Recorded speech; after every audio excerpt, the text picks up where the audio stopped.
Otep à tous, bien-aimés frères et sœurs.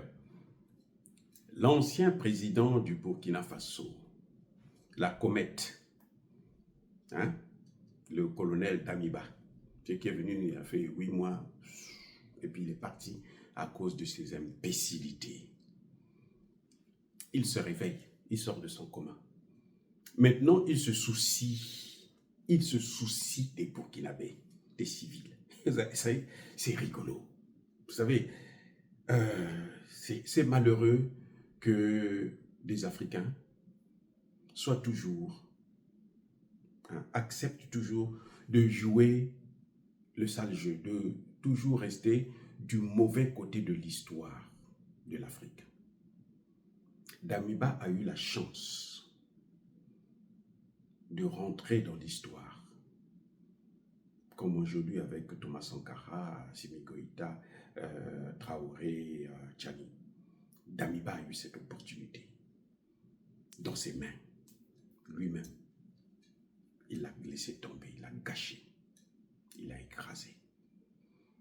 Et on le voit, ces imbécilités. Voilà, c'est une telle déclaration. Il vient, il dit, je ne serai jamais silencieux par rapport aux exactions contre les civils. De qui? Posez-moi la question. De l'armée burkinabé, que lui, il a dirigé. Il a même été le chef suprême de cette armée. Le colonel Damiba a été le chef suprême de cette armée. Lui-même, il a enlevé son uniforme pour mettre la veste et aller boire le champagne avec Emmanuel Macron, qui a amené les terroristes plutôt au Burkina Faso. Quelle crédibilité on peut donner à un tel voyou? Attendez, je reprends. Quelle est la crédibilité qu'on peut donner aux paroles d'un tel imbécile?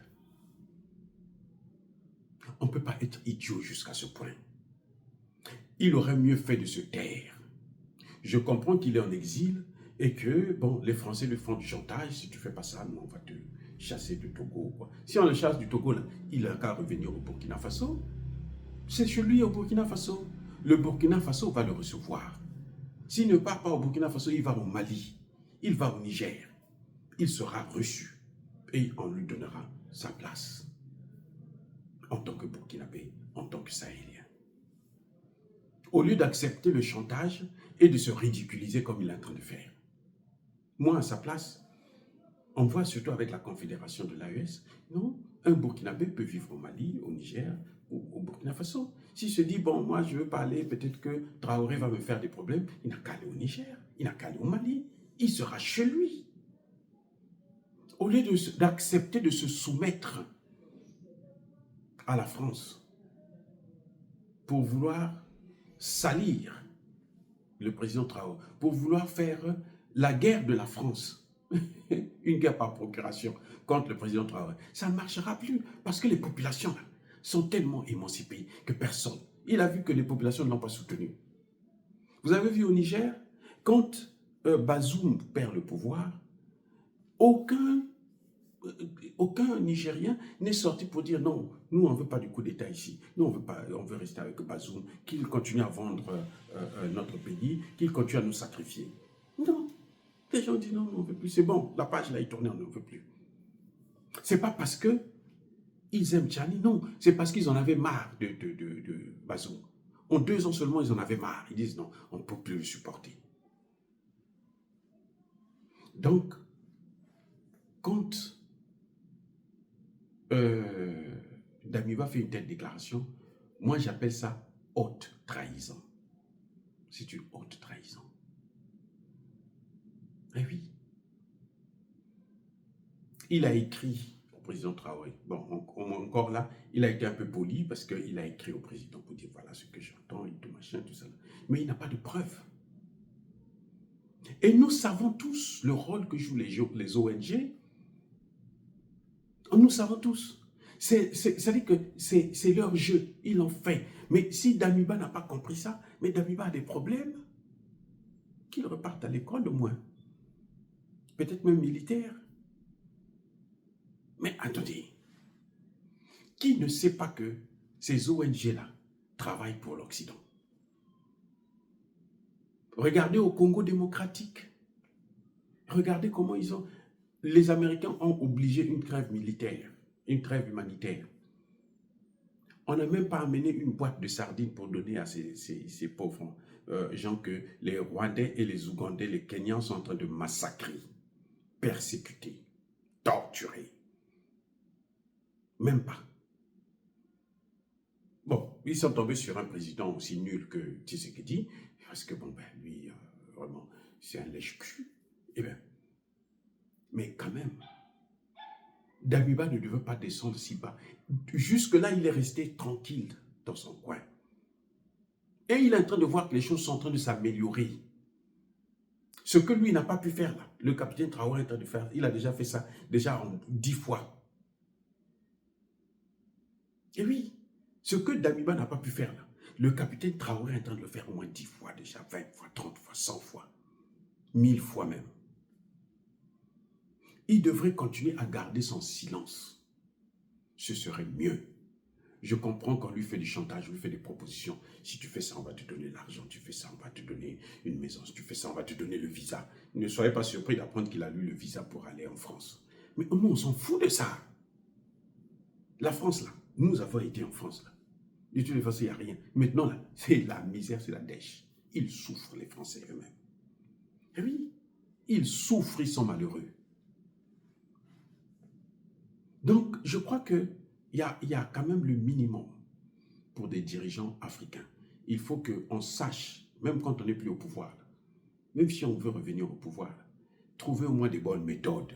Soyons sérieux. C'est fini ça, c'est penser que les Français vont vous ramener au pouvoir comme ça. C'est fini ça, penser que Ibrahim Traoré va être traduit à la Cour pénale internationale. Parce que ce que vous voyez là, une armée qui commet des exactions, c'est pour qu'on dise, bon, il y a crime de guerre, donc on va à la Cour pénale internationale. Croyez-moi, ça n'arrivera pas. Et d'ailleurs, j'en profite de cette occasion de demander aux pays du Sahel de sortir de la CPI. Je répète, que les pays du Sahel, Mali, Burkina, Niger, qu'ils sortent de cette putain de merde qu'on appelle CPI. Ils sont sortis de la CEDEAO, le ciel est tombé. Est-ce que ces pays-là sont tombés en faillite? Non. Au contraire, ils se portent beaucoup mieux. Il faut sortir de la CPI. Il faut sortir de l'UMOA. Et si l'Union africaine aussi, comme l'a dit le Premier ministre Kelem de Tambela, l'Union africaine aussi joue à ce même jeu, mais on va sortir de l'Union africaine. On s'en fout éperdument.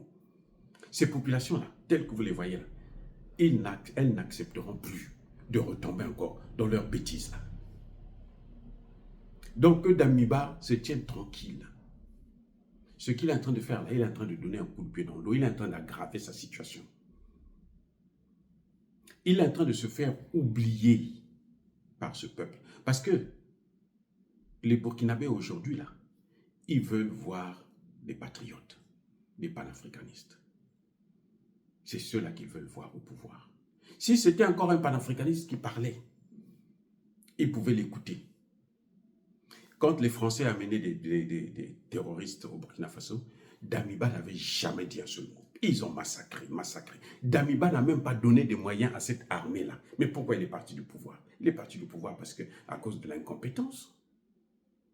Damiba n'a donné aucun moyen à ces militaires-là pour qu'ils puissent mener la guerre contre le terrorisme. Damiba s'est contenté à venir boire le champagne à New York avec Emmanuel Macron. Il a enlevé l'uniforme, il portait maintenant seulement la veste. Il n'était même pas en boubou africain, il mettait la veste. Voilà ce qu'est Damiba. C'est un mendiant, c'est un vaurien, c'est un nulard, un idiot qui a eu, on lui a donné, c'est-à-dire que le pouvoir dans les mains comme ça. Mais ceux qui ont fait le coup d'état de Damiba, sur lequel, mais ce sont les Traoré là. Traoré était dans le groupe qui a fait le coup d'état de Damiba. Et oui, pourquoi? Parce qu'ils avaient compris, ils avaient la conviction, ils avaient confiance en lui. Il a trahi leur confiance. Je reprends. Il a trahi la confiance d'un peuple. d'une armée. Damiba est venu pendant 8 mois. Il n'a rien fait pour changer la chose. C'est-à-dire qu'il ne faisait que regarder. Mais c'est exactement comme Tshisekedi est en train de faire. Il ne fait rien pour éviter que le Congo puisse être balkanisé. C'est ce qu'a fait Damiba. Où est-ce qu'il en est? Il n'est pas parti. Voilà. Tshisekedi a encore la chance parce qu'il a été élu démocratiquement, comme on le dit, mais moi je dis occidentalement. Mais s'il continue, vous allez voir, il va subir le même sort que Damiba. Non, écoutez, il faudrait que les cadres africains puissent arrêter de se faire manipuler comme ça tout le temps. Ça n'a aucun sens, ça ne permet, c'est-à-dire que ça ne peut plus vous élever. Nos pays là, ils n'ont plus besoin de ça. Ces Africains là, ils ont tout compris.